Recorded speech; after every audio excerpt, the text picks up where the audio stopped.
The Science of Getting Rich. Chapter 3. Is Opportunity Monopolized? No man is kept poor because opportunity has been taken away from him, because other people have monopolized the wealth and have put a fence around it. You may be shut off from engaging in business in certain lines, but there are other channels open to you. Probably it would be hard for you to get control of any of the great railroad systems. That field is pretty well monopolized. But the electric railway business is still in its infancy and offers plenty of scope for enterprise. And it will be but a very few years until traffic and transportation through the air will become a great industry, and in all its branches will give employment to hundreds of thousands and perhaps to millions of people. Why not turn your attention to the development of aerial transportation instead of competing with J.J. Hill and others for a chance in the steam railway world? It is quite true that if you are a working man in the employ of the Steel Trust, you have very little chance of becoming the owner of the plant in which you work.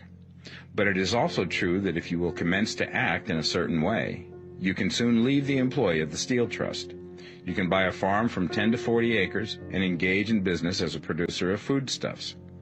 There is great opportunity at this time for men who will live upon small tracts of land and cultivate the same intensively. Such men will certainly get rich.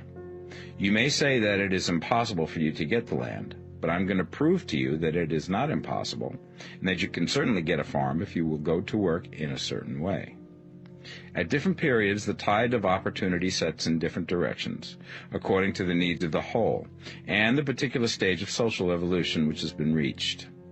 At present, in America, it is setting towards agricultural and the allied industries and professions. Today, opportunity is open before the factory worker in his line. It is open before the businessman who supplies the farmer more than before the one who supplies the factory worker, and before the professional man who waits upon the farmer more than before the one who serves the working class. There is an abundance of opportunity for the man who will go with the tide instead of trying to swim against it. So the factory workers, either as individuals or as a class, are not deprived of opportunity. The workers are not being kept down by their masters. They are not being ground by the trusts and combinations of capital. As a class, they are where they are because they do not do things in a certain way. If the workers of America chose to do so, they could follow the example of their brothers in Belgium and other countries and establish great department stores and cooperative industries.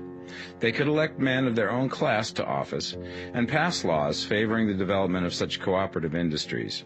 And in a few years they could take peaceable possession of the industrial field. The working class may become the master class whenever they will begin to do things in a certain way. The law of wealth is the same for them as it is for all others. This they must learn, and they will remain where they are as long as they continue to do as they do. The individual worker, however, is not held down by the ignorance or the mental slothfulness of his class. He can follow the tide of opportunity to riches, and this book will tell him how. No one is kept in poverty by a shortness in the supply of riches. There is more than enough for all. A palace as large as the Capitol in Washington might be built for every family on earth from the building material in the United States alone. And under intensive cultivation, this country would produce wool, cotton, linen, and silk enough to clothe each person in the world finer than Solomon was arrayed in all his glory, together with food enough to feed them all luxuriously. The visible supply is practically inexhaustible, and the invisible supply really is inexhaustible. Everything you see on earth is made from one original substance, out of which all things proceed.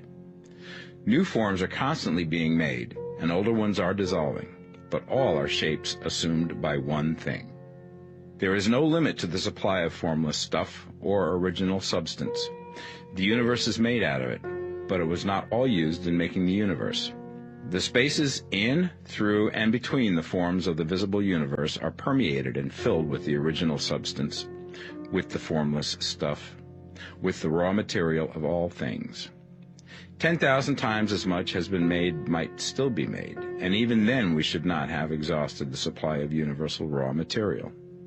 No man, therefore, is poor because nature is poor, or because there is not enough to go around. Nature is an inexhaustible storehouse of riches. The supply will never run short.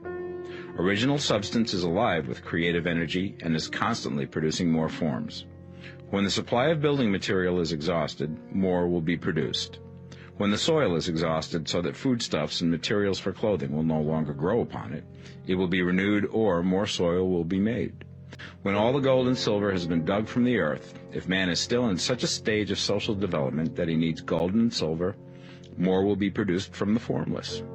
The formless stuff responds to the needs of man. It will not let him be without any good thing. This is true of man collectively.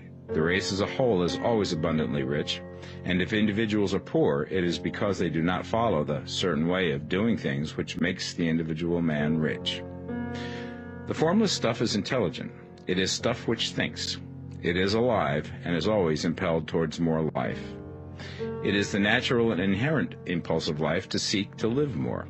It is the nature of intelligence to enlarge itself, and of consciousness to seek to extend its boundaries and find fuller expression. The universe of forms has been made by formless living substance, throwing itself into form in order to express itself more fully.